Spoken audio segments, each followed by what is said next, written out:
están? Buenas tardes. Buenas tardes. Saludos a las mamis, a todas las mamis.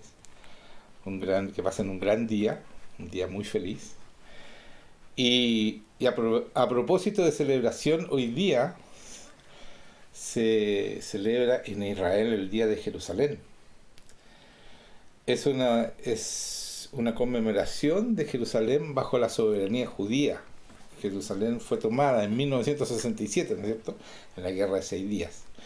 Y se celebra el día 28 de Iyar, que es hoy día en la tarde, 9 de mayo de nosotros, hasta el lunes en la tarde, porque los días empiezan diferente que nosotros, empiezan a las 6 de la tarde.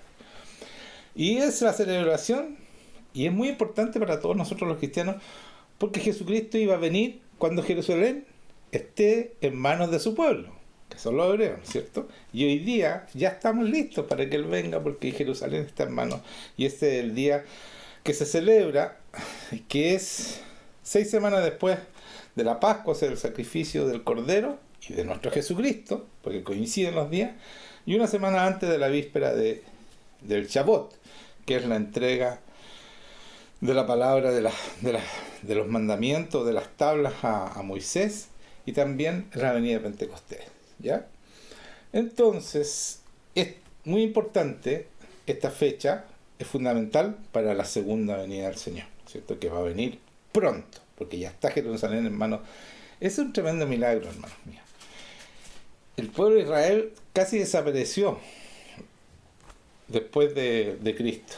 A los 70 años lo destruyeron, se fueron unos para un lado, otros para otro lado, y después de tantos años volvió a ser Israel, volvieron a recuperar su lengua que estuvo muerta. Es un milagro, y ahí muestra Dios su poder y que Él es fiel con su promesa. Ahí está Israel esperando, ¿cierto? Esta Jerusalén, que venga el Señor por segunda vez. Amén. Ese era un dato para ustedes y para nosotros los hebreos, porque somos todos, ¿sabían ustedes, no? Somos todos hebreos. Si tú crees en el Señor, eres hebreo, ¿ya? Así dice la palabra. Eres hijo de Abraham, ¿ya? Pero vamos a empezar. Hoy día voy a hablar de la restauración del tabernáculo. Hemos hablado mucho de esto porque el Señor nos avisó que restauráramos el tabernáculo, pero hemos ido estudiando y hemos aprendiendo, y al final, resumiendo, la restauración del tabernáculo es lo que hace Jesucristo cuando viene a esta tierra, y Él reemplaza, ¿no es cierto?, el tabernáculo, este templo, lo reemplaza Él, y Él es el tabernáculo. Y lo voy a demostrar aquí con la palabra, pero voy a primero leer Hechos 15, 13 al 18, donde ellos anuncian, o sea, los apóstoles anuncian esta restauración que ya está hecha, ¿ya? Están en un concilio, están discutiendo si hay que circuncidar o no hay que circuncidar. Pablo y Bernabé decían que no. Pedro se levanta y dice también apoya esta moción, y en este momento estamos, y cuando apoya esta moción, Pablo y Bernabé empiezan a contar las maravillas que estaba haciendo el Señor entre los gentiles, porque esa era la discusión. Y cuando ellos callaron, o sea, Pablo y Bernabé contando estas maravillas, Jacobo respondió diciendo: varones hermanos, oídme. Simón ha contado cómo Dios visitó por primera vez a los gentiles, Simón Pedro, para tomar de ellos pueblo para su nombre. Y con esto concuerda las palabras de los profetas que está escrito. Esto es lo que escribieron los profetas. Después de esto volveré y reedificaré el tabernáculo de David. Está hablando el Señor, que está caído. Y repararé sus ruinas. Y lo volveré a levantar, para que el resto de los hombres busquen al Señor. ¿Se dan cuenta? La relación con Dios, y todos los gentiles sobre los cuales es invocado mi nombre. O sea, no solamente los hebreos, los israelitas, sino que toda la gente del mundo, ¿ya? Dice el Señor que hace conocer todo esto desde tiempos antiguos, dice este hombre. Entonces ahí está anunciado que iba a venir de nuevo el Señor, que iba a venir, vino como Jesucristo, ¿no es cierto?, como hombre, Hijo de Dios, y empieza esta restauración. Entonces, el tabernáculo tiene varias partes y las voy a ir nombrando y cómo el Señor Jesucristo representa esa parte, ¿ya? Por supuesto, como todo templo tiene una puerta, ¿ya? Entonces, Juan 19, voy a ir nombrando las cosas, voy a ir rapidito porque es largo esto, ¿eh? El tabernáculo tiene muchas partes. En Juan 19 dice Jesucristo: yo soy la puerta. El que por mí entrare será salvo, y entrará y saldrá y hallará pasto. O sea, entrar al tabernáculo es la relación con Él, y Él es la puerta, por Él entramos, ¿no es cierto?, a este tabernáculo, y podemos estar con el Señor, con el Dios Padre, y podemos tener esta relación, ¿ya? Después de la puerta, venía el altar de bronce donde se hacían los sacrificios. Y vamos a Hebreos 9, 23, 28. Fue pues necesario que las figuras de las cosas celestiales fueran purificadas así, pero las cosas celestiales mismas con mejores sacrificios que estos. Porque no entró Cristo en el santuario hecho de mano, figura del verdadero, sino en el cielo mismo, para presentarse ahora por nosotros ante Dios. Y no para ofrecerse muchas veces, como entra el sumo sacerdote en el lugar santísimo cada año con sangre ajena. De otra manera le hubiera sido necesario padecer muchas veces desde el principio del mundo. Pero ahora, en la consumación de los siglos, se presentó, y escuchen esto, una vez para siempre, por el sacrificio de sí mismo, para quitar del medio el pecado. ¿Se dan cuenta? Entonces, se acabaron los sacrificios, se acabó es la parte esta, ¿no es cierto?, que es el altar de bronce donde se hacían los sacrificios. El Señor es el sacrificio, y es una vez y para siempre, y con eso quita el pecado, de la manera que está establecido para los hombres, que fuera una sola vez y después el juicio. Así también Cristo fue ofrecido una sola vez para llevar los pecados de muchos, y aparecerá por segunda vez sin relación al pecado para salvar a los que lo esperan. Esa es la segunda venida de Cristo, ¿ya? Entonces queda claro, Él es ese altar del sacrificio, se sacrifica una vez, ya no hay más sacrificio, porque es una vez y para siempre. Por lo tanto, esa también, Él reemplaza, el Cristo, este altar del sacrificio, ¿cierto? Después venía la fuente o el lavacro, donde se limpiaban las manos, se lavaban los sacerdotes, ¿ya? Y eso tiene que ver con el bautizo. En Juan 3:5 dice: respondió Jesús: de cierto te digo, que el que no naciere de agua y de espíritu no puede entrar en el reino de Dios. El agua, por supuesto, es la palabra, la que nos limpia, ¿no es cierto? Y el Espíritu Santo, por supuesto, con mayúscula. Y ese es que reemplaza esta fuente o el lavacro, ¿ya? Pero sobre todo el agua, la palabra. Si vamos a Juan 15:1-3 para que vean que Él es el agua, o sea, la palabra es el agua, dice: yo soy la vid verdadera y mi Padre es el labrador. Todo pámpano que en mí no lleva fruto lo quitará, y todo aquel que lleva fruto lo limpiará para que lleve más fruto. Ya vosotros, escuchen esto, estáis limpios por la palabra que os he hablado. ¿Sí? ¿Se dan cuenta? La palabra los limpia, los lava. Entonces, si nosotros nos damos cuenta, ¿quién es la palabra? Jesucristo, el verbo hecho carne. Se dan cuenta, va reemplazando todas las cosas. El Espíritu Santo lo pone también en nosotros, pero el agua, la palabra, Él es la palabra, ¿cierto? El verbo hecho carne. Entonces reemplaza también esta parte de la fuente o el lavacro, porque Él nos lava con su palabra, ¿ya? Vamos a Juan 15, perdón. Después de esto, la palabra que dice: ya vosotros estáis limpios por la palabra que os he hablado, viene el lugar santo del templo, el lugar santo, que tiene varias cosas dentro, ¿ya? Entonces vamos a empezar por la mesa de los panes de la propiciación. Eso está dentro del lugar santo. La mesa donde se colocan los panes de la propiciación estaba en el lugar santo, en el lado norte del tabernáculo, frente al candelero. Eso está en Éxodo 26:35. La mesa era de madera de acacia, recubierta de oro, con una cornisa de oro alrededor. Esto es una copia, se supone, del templo que está en el cielo, ¿ya? Que le hizo hacer a Moisés el Señor. Este pan simbolizaba la comunión, escuchen, interrumpida del pueblo con Jehová. ininterrumpida, o sea, constante, total, ¿ya? El autor de los bienes de que gozaban los israelitas y que empleaban para sus servicios, ¿ya? Este pan, eso simbolizaba. Bueno, en Juan 6:35, Jesús les dijo: yo soy el pan de vida. El que a mí viene nunca tendrá hambre, y el que en mí cree no tendrá sed jamás. ¿Qué hambre tenemos nosotros? De estar con Él. Cuando uno está hambriento es porque quiere estar con Él, porque quiere vivir en Él, porque quiere vivir en su reino, porque no somos de este mundo, somos del reino de los cielos. Vivimos en dos mundos, vivimos aquí, pero en realidad servimos al mundo del reino del Señor. Entonces, por eso dice: yo soy el pan de vida. Si ustedes comen de mí, nunca van a tener hambre. Porque Él sacia nuestra hambre. ¿Cierto o no? Ya. Ese es el pan de la propiciación. Él es el pan también, ya.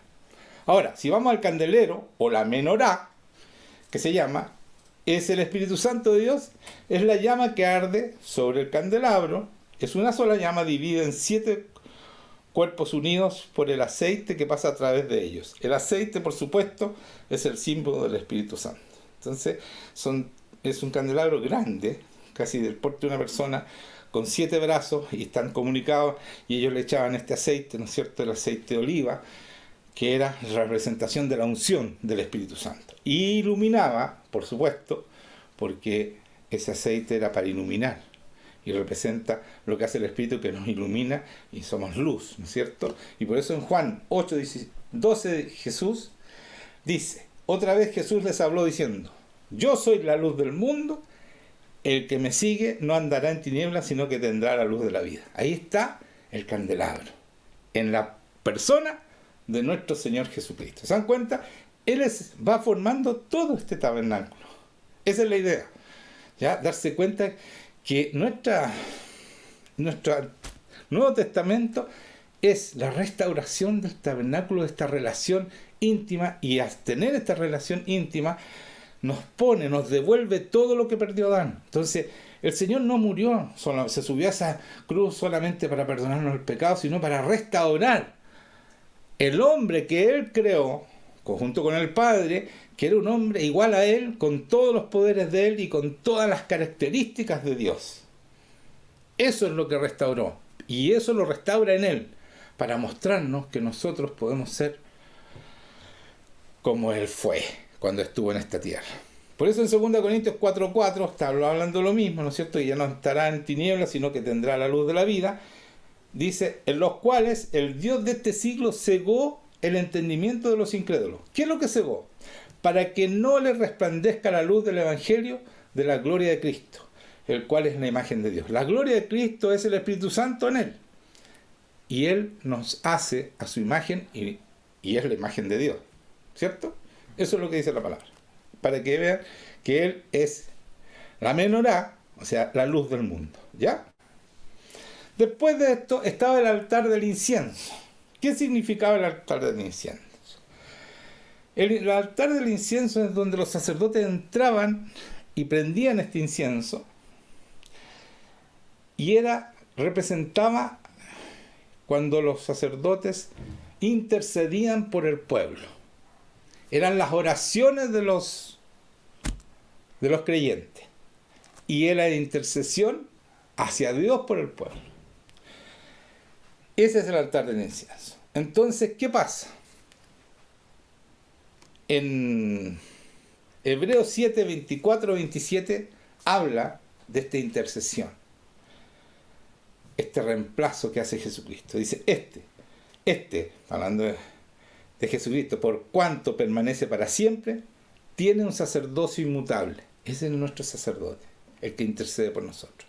Por lo cual puede también salvar perpetuamente a los que por Él se acercan a Dios, viviendo siempre para interceder por ellos. ¿Se dan cuenta? El reemplazo es tremendo, porque es para siempre, es poderoso, es Dios mismo intercediendo por nosotros. Ya no es que uno vamos y un incienso, un humito, sino que es Jesucristo el intercesor. ¿Ya? Porque tal sumo sacerdote nos convenía, santo, inocente, sin mancha, apartado de los pecadores y hecho más sublime que los cielos, que no tienen necesidad cada día, como aquellos sumos sacerdotes, de ofrecer primero sacrificios por sus propios pecados, como hacían antes, y luego por los del pueblo, porque esto lo hizo, escuchen esto, una vez y para siempre, ofreciéndose a sí mismo.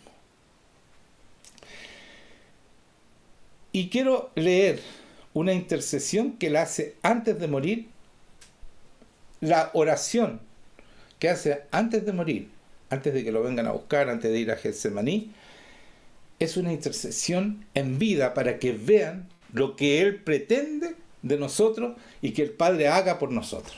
Entonces, yo quiero mostrarles que no solo intercede cuando está arriba por nosotros, sino que esto es el corazón de Cristo para nosotros. Esta es la intercesión más grande que él hace antes de morir.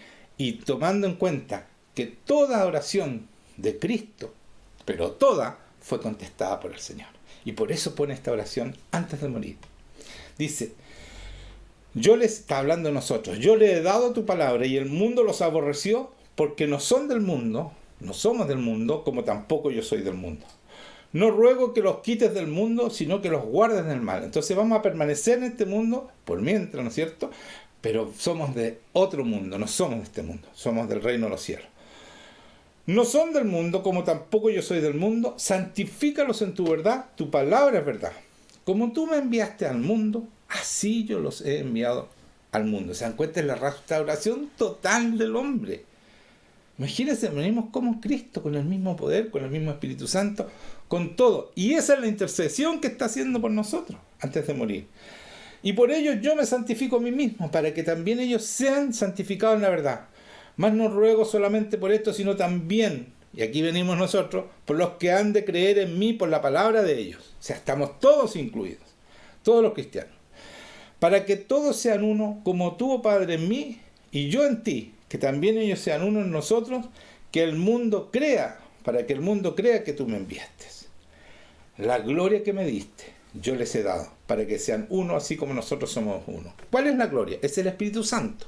Toda manifestación de Dios, sobrenatural, toda manifestación de Dios que pueda salir de nosotros, por supuesto sobrenatural, esa es la gloria y que la pone el Espíritu Santo, porque nosotros no tenemos, así como en Cristo también la puso el Espíritu Santo, porque Él vino como hombre igual que nosotros. Por lo tanto, ¿podemos hacer lo mismo que Cristo? Por supuesto que sí. Después yo lo voy a corroborar con ciertas palabras que puse al final. En el 23 dice, yo en ellos y tú en mí. ¿Se dan cuenta? Él en nosotros, o sea, Cristo en nosotros, la esperanza de gloria.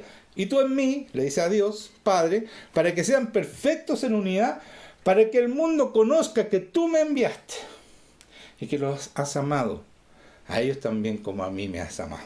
Y esto a mí me emociona, hermanos míos, porque el Señor nos ama como amó a Cristo. No somos de segunda, no somos adoptados, no somos siervitos, somos hijos de verdad, con todas las características de Cristo. Eso es el cristianismo, hermano. Es poderoso, es muy poderoso. ¿Y por qué no somos, como dice aquí? Porque estamos llenos de cobardes. Y no hay peor que la cobardía. Porque para ser cristiano hay que ser valiente. Hay que ser valiente. Para decir esta verdad hay que ser valiente. Porque te van a perseguir, como dice acá. Te van a tratar de matar. Como decía en una prédica pasada, es peligroso. En Hebreos 7, 24-27,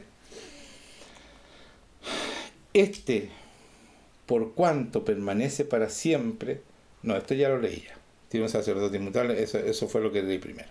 Entonces después de eso, esa intercesión que le dice, que lo hizo en vida, viene la intercesión después, que Él muere, ¿no es cierto?, y intercede por nosotros, dice, porque esto lo hizo una vez para siempre, ofreciéndose a sí mismo. O sea, murió para poder interceder, para sacarnos a nosotros del pecado y hacernos iguales a Él, ¿ya?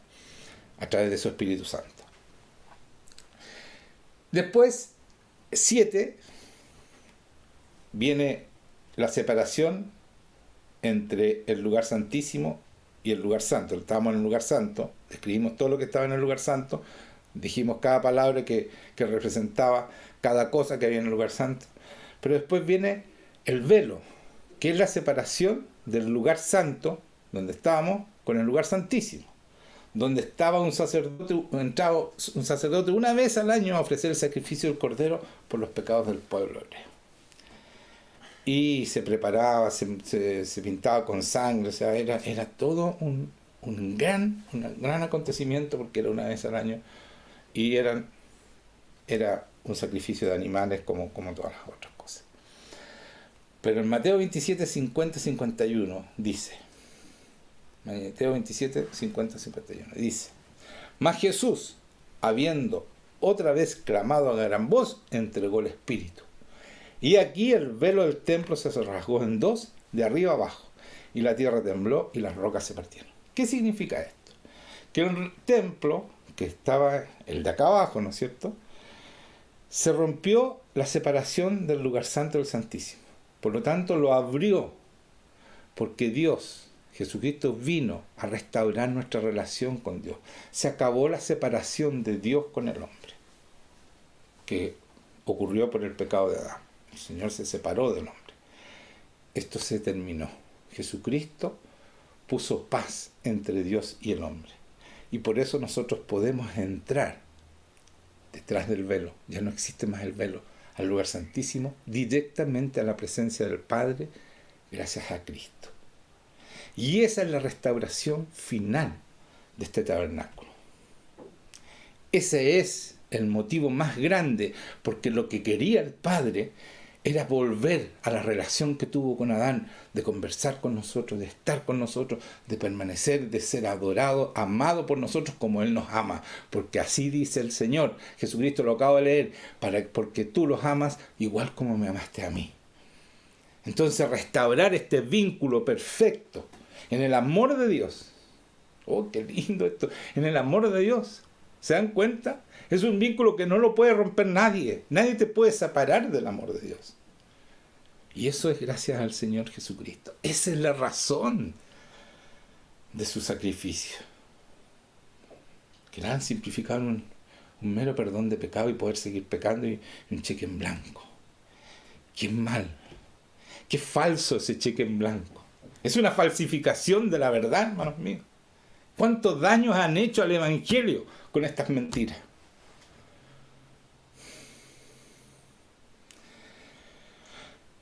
Entonces llegamos al lugar santísimo, donde estaba el arca del pacto, la presencia de Dios. Eso representaba la presencia de Dios. Pero nosotros entramos allá arriba. Acuérdense que se sacrificó no acá, sino que allá, en el templo, en el verdadero templo, no en el hecho de mano, en el templo de Dios.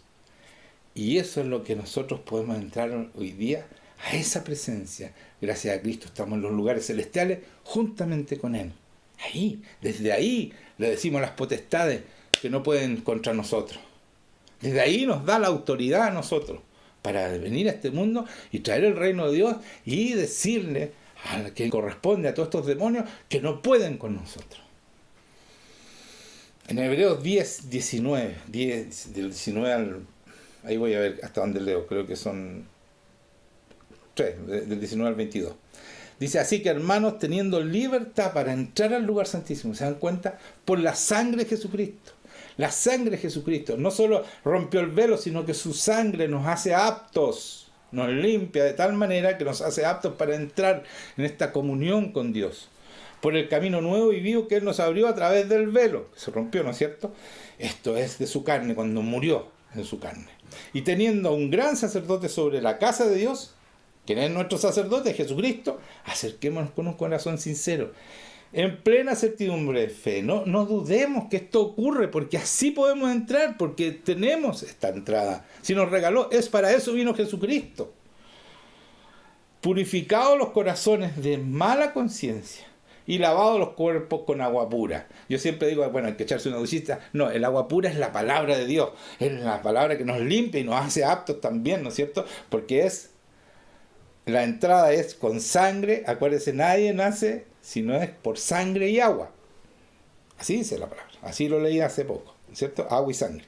Bueno, el agua pura, estar limpio, ir arrepentido y que esta sangre nos limpie completamente. Y viviendo esta palabra. Porque tenemos que vivir la palabra para tener una relación con Dios. Si no, no podemos vivir. No se puede vivir ser cristiano si no eres un religioso. Si tú no sabes esta palabra, eres un religioso. Si uno tiene que vivir, si esta palabra es Cristo, hecho libro. Esto es Cristo. Tenemos que vivir esto, igual como Él vivió. Por eso en Juan 10:30, voy a leer del 30 al 33, después del 36 al 38. Dice, yo y el Padre uno somos. Entonces los judíos volvieron a tomar piedras para apedrearle.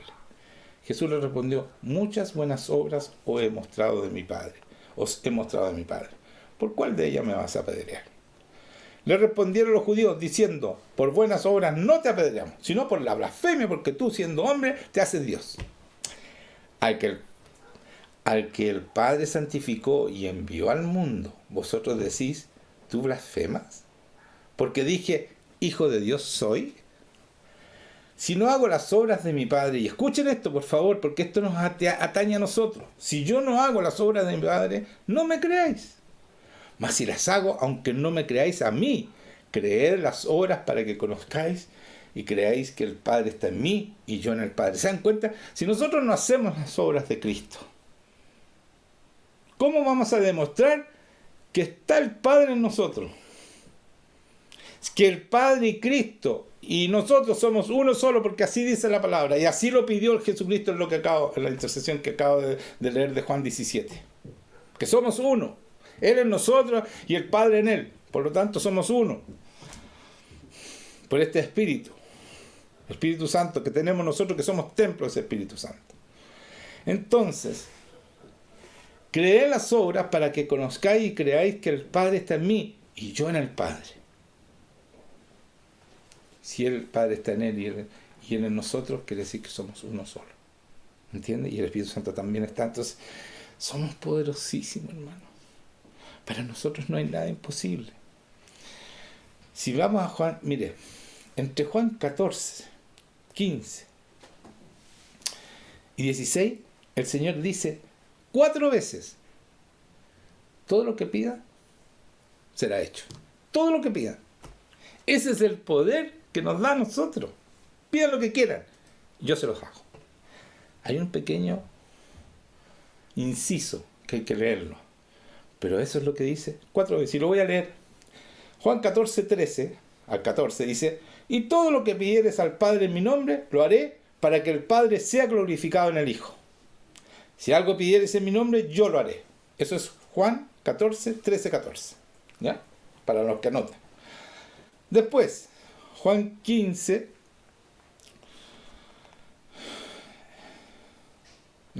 Juan 15, 16. Bien, digo. No me elegisteis vosotros a mí, sino que yo os elegí a vosotros. Y os he puesto para que vayáis y llevéis fruto, y vuestro fruto permanezca, para que todo lo que pidierais al Padre en mi nombre, Él os lo dé. Ahí está la segunda. Vamos a la tercera. Ya, 1, 2, sí. La tercera, ya.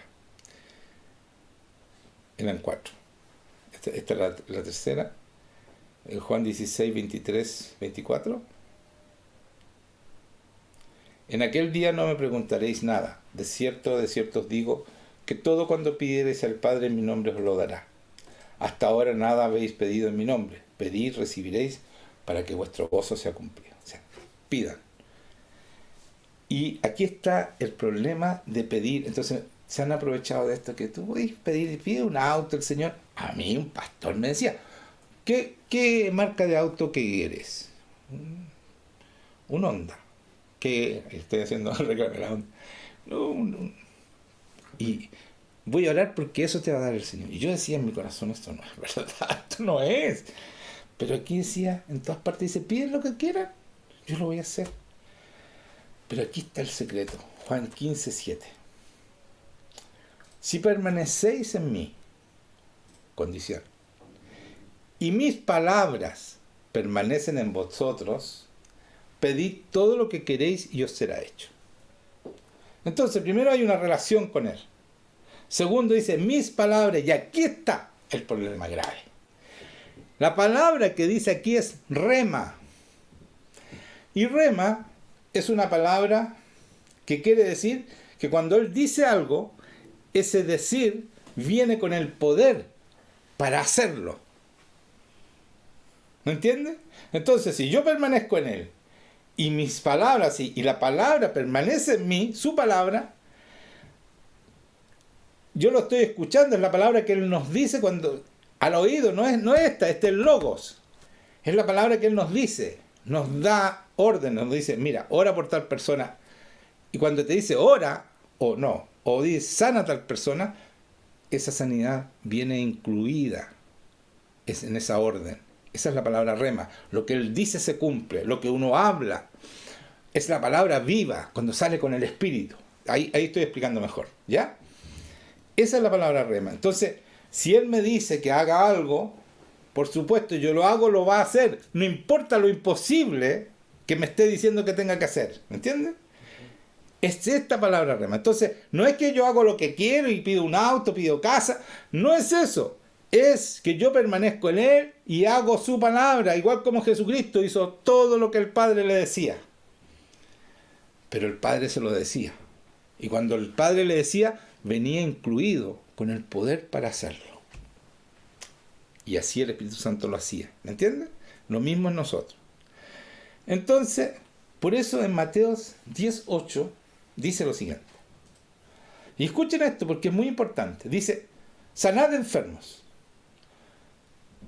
limpiad leprosos, resucitad muertos, echad fuera demonios. Dad de gracia recibiste, dad de gracia recibiste, de gracia recibiste, dad de gracia. ¿Ya?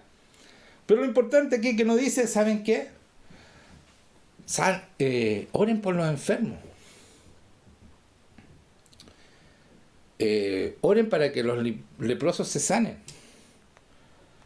Oren para que un muerto resucite. Oren para sacar los demonios. No dice eso. Dice, sanad enfermos. Viene una orden. En esa orden, hermanos míos, viene incluido el poder para sanar enfermos. Entonces uno le dice al enfermo, sánate, y se tiene que sanar. Limpia al leproso también. Limpia. Resucitar muertos. Resucita. Es la orden. Porque viene de Él. Y esa orden, cuando sale de tu boca, sale con poder. Y por eso yo puedo sacar demonios y todo lo demás, porque dice, echad fuera demonios. Se echan fuera, en el nombre de Jesús, fuera. Y se tienen que ir. Se tienen que someter. Porque viene, esta palabra es rema, viene con el poder para ejecutar lo que Él nos dice que tenemos que hacer. Es así, hermano, se cumple, esto se cumple, yo lo vivo. Por eso le estoy diciendo. Lo vivimos como familia, lo vivimos como iglesia.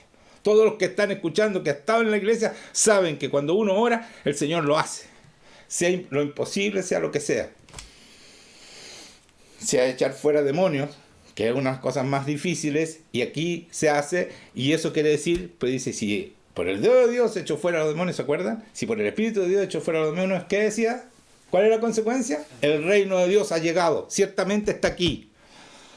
Eso es, porque Él da la orden, y esa orden se cumple. Para poner un ejemplo y graficar mejor esto, vamos a Lucas 5, 4, 5. Van a ver ustedes. Estaba el Señor predicando, se había encontrado con Simón, Pedro y varios apóstoles, y estaba predicándole en la playa a la gente, y después que terminó de predicar, cuando terminó de hablar, dijo a Simón, Pedro, boga mar adentro y echa vuestras redes para pescar. Respondiendo Simón le dijo, maestro, toda la noche hemos estado trabajando y no hemos pescado. Más, dice, en tu palabra échale la red. Esta palabra que dice aquí es rema, ¿ya? Por supuesto, él era un pescador profesional y dijo, ¿sabes qué? Estuvimos pescando toda la noche, que es el tiempo adecuado para pescar. En la mañana no vamos a pescar, po. Pero ya, en tu palabra, como tú lo dices, lo voy a echar. Pero lo que no sabía Pedro, que esa palabra es la palabra rema. ¿Qué le dijo? Echa vuestras redes para pescar, le dice. No le dice por si acaso. Para pescar dio la orden. ¿Se dan cuenta, no? La palabra es muy entretenida cuando uno descubre todas estas cosas. Entonces, ¿qué pasó? En tu palabra échale la red, es la respuesta. Y habiéndolo hecho, encerraron gran cantidad de peces y su red se rompía. Entonces hicieron señas a los compañeros que estaban en la otra barca para que viniesen a ayudarle, y vinieron y llenaron ambas barcas de tal manera que se hundían. Hubieran traído 5 barcos, el Señor había dado la orden, se hubieran llenado los 5 barcos. ¿Se dan cuenta? Ese es el poder de Dios que está en nosotros. Hermanos míos. Y hemos sido relegados a una religión más. Nos tienen arrinconados, atemorizados, todos se están vacunando, con una vacuna que es una mentira, con una enfermedad que es una falsedad. No digo que no se mueran, pero porque los tratan mal, porque no están haciendo el tratamiento que corresponde, porque están haciendo toda mentira. Y por eso, porque somos unos cobardes, porque no estamos haciendo lo que Dios dice.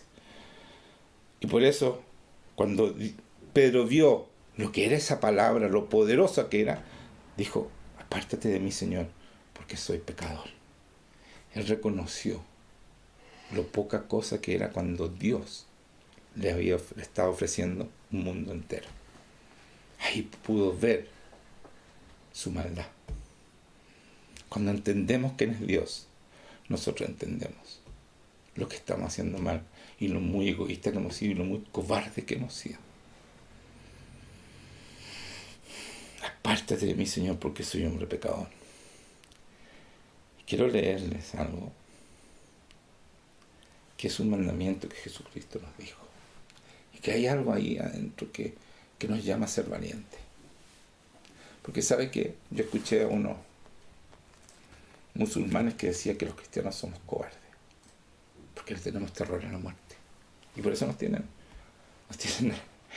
como nos tienen. La mayoría de los cristianos han caído en la trampa. De nosotros nadie se ha vacunado, ninguno se ha enfermado. Ni se va a enfermar porque Dios nos prometió que no nos iba a proteger. Porque hay una relación con Él. Tiene que haber esa relación, si no, no lo hagas. No, yo lo voy a hacer. Tienes que tener esta relación primero. Porque así funciona el Señor. No como nosotros creemos o como a mí me acomoda. Es como Él dice. Porque Él es Dios. Y dice Jesucristo.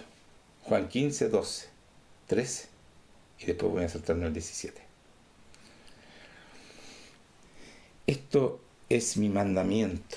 El mandamiento, hermano, no es una pedida de favor del Señor. Te está mandando a hacerlo. Si tú eres cristiano, tienes que hacerlo. Que os améis unos a otros. ¿Cómo? ¿Como a ti mismo? No. Eso era el Antiguo Testamento. Eso era antes. Jesucristo cambia después de Él. Cambia y dice, que os améis unos a otros como yo os he amado. Nadie tiene mayor que este. Este es el amor que Él nos exige, nos manda. Que uno ponga su vida por sus amigos. Que estés dispuesto a dar tu vida por los demás. ¿Por qué estás tan asustado que usted puede morir? ¿Por qué te vacunas con una vacuna que nadie la ha probado? ¿Por qué te portas como una rata de laboratorio que no puede evitar que te vacunen? Eso es cobardía, hermanos míos. Porque no hemos hecho las cosas bien. No estoy pidiendo que lo hagan ahora se pongan valientes.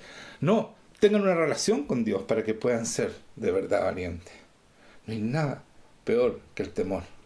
El temor, dice la palabra, en sí encierra castigo. En sí es un castigo. Por eso Juan hablaba de un 49% de depresiones. ¿Por qué son las depresiones? Porque están llenos de temores.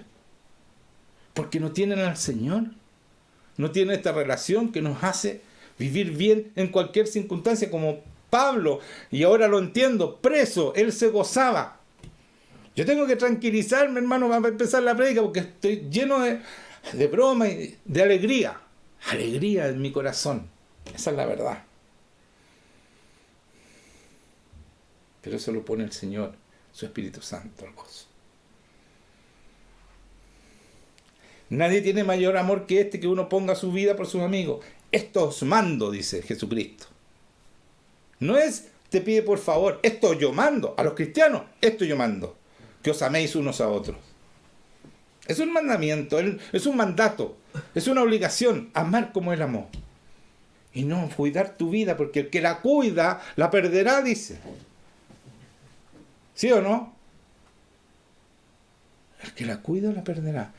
Y saben que los musulmanes mueren, claro, matando a otro, asesinando, pero creyendo que con eso se van al cielo. y lo hacen. Y por eso nosotros nos consideramos unos cobardes. No digo que sea más sencillo, porque eso no dice acá. Dice que amemos, pero que seamos capaces de dar la vida por él.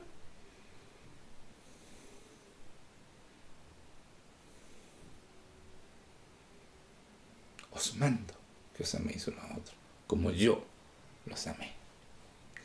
Ahí está. Ese es el evangelio completo, ¿se dan cuenta, no?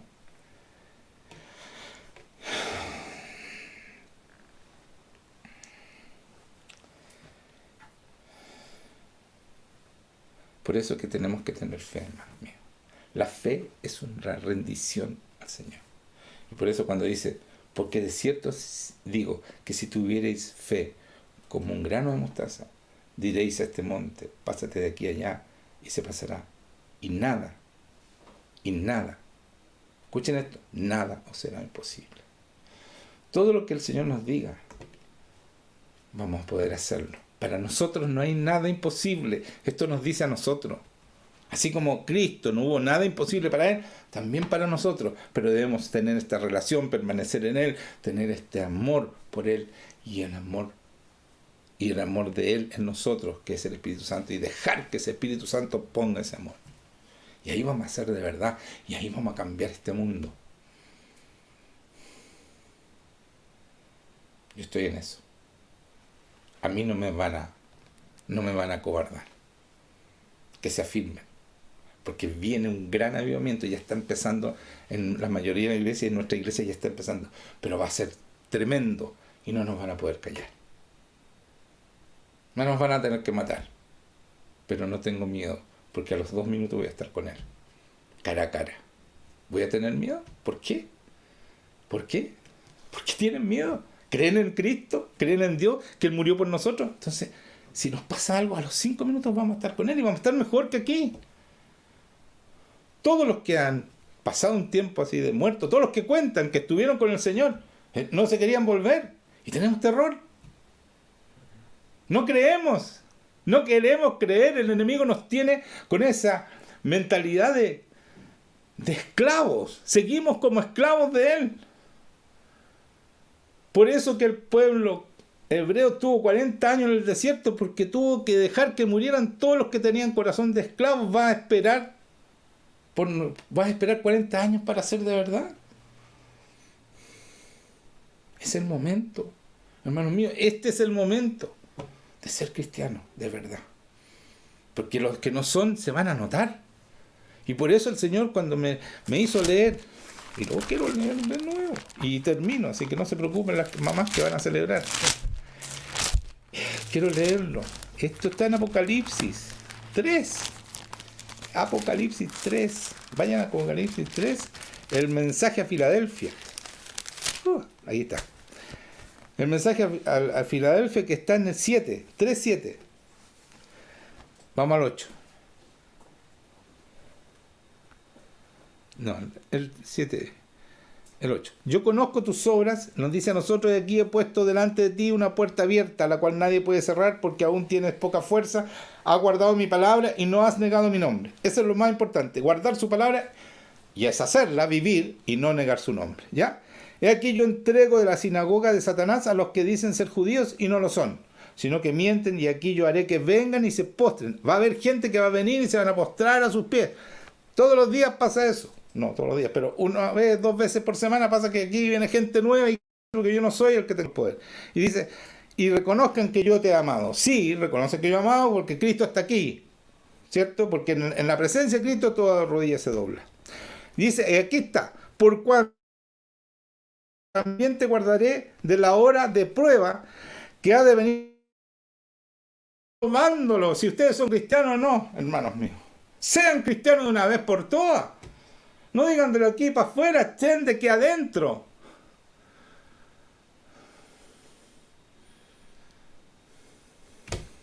Van a decir fanáticos. Oye, si hasta por el Colo-Colo ellos pelean más que nosotros.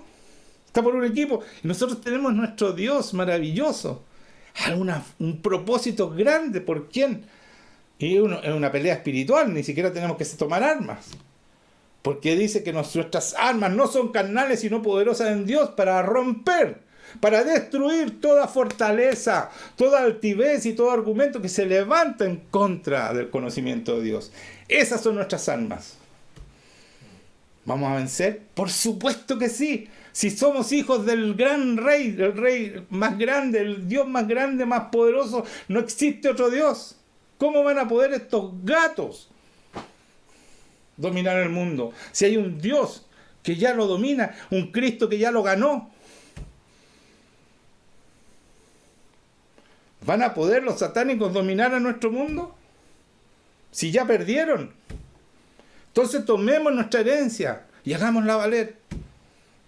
Díganme un amén. Amén. Amén. Entonces, miren el Salmo 67, 1-2 dice, aquí termino. Dios tenga misericordia de nosotros y nos bendiga. Y escuchen esto. Haga resplandecer su rostro sobre nosotros. Va a resplandecer el rostro de Cristo sobre cada uno de nosotros. Para que sea conocido en la tierra tu camino. Tenemos que mostrar su camino, tenemos que mostrar valentía, tenemos que ser como Él. En todas las naciones y en todas las naciones tu salvación, para que sean conocidos el camino y en las naciones la salvación de Cristo. Para eso va a brillar nuestro rostro, para eso, no es para que nosotros tengamos casa, auto y todo, y son las comodidades, y somos un egocentrismo terrible, ese egocentrismo, toda esta religión es un egocentrismo. El cristianismo es un egocentrismo para yo ser bueno y yo soy el... Y se ponen obispo y arzobispo y se ponen títulos. ¿De dónde salieron si no sirven ni para ser el perro del pastor? Si hay un solo pastor, Jesucristo. ¿De dónde salieron? ¿Qué se creen?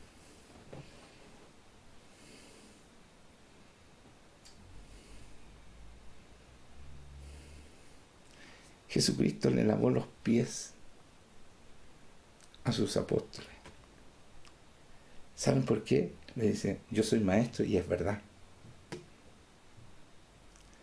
Pero cuando ustedes sean maestros, porque van a tener el mismo Espíritu Santo, sigan teniendo ese corazón de siervo. Somos hijos, pero nuestro corazón es servir a los demás y ser ejemplo en esta sociedad egoísta. Por eso tenemos que renunciar a nosotros mismos. Dice, niégate a ti mismo. Viene en pos de mí, dice Jesucristo, niégate a ti mismo. Toma tu cruz y vive conmigo. Ese es el sígame. Amén. Se terminó. Vamos a orar. Vamos a orar. Señor, gracias te doy por esta palabra.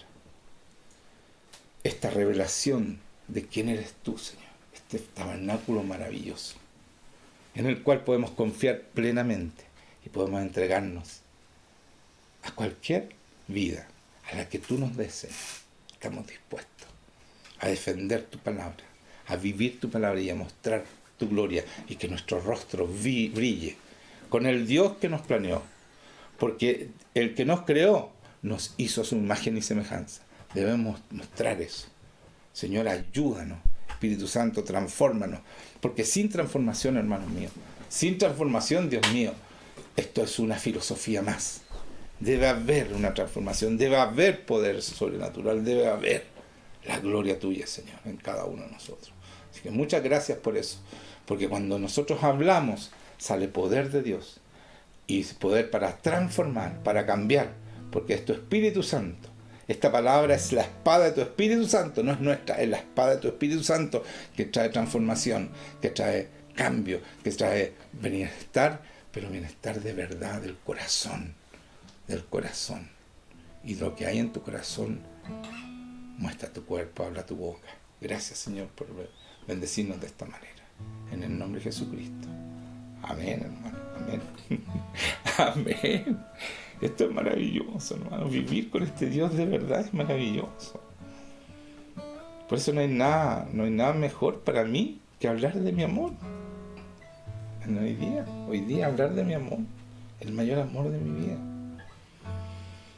Nada es importante más que Él. Hay muchas cosas importantes, pero no podemos dejar lo más importante por lo importante. No podemos dejar aparte lo más importante. Él es primero, es nuestro mayor amor.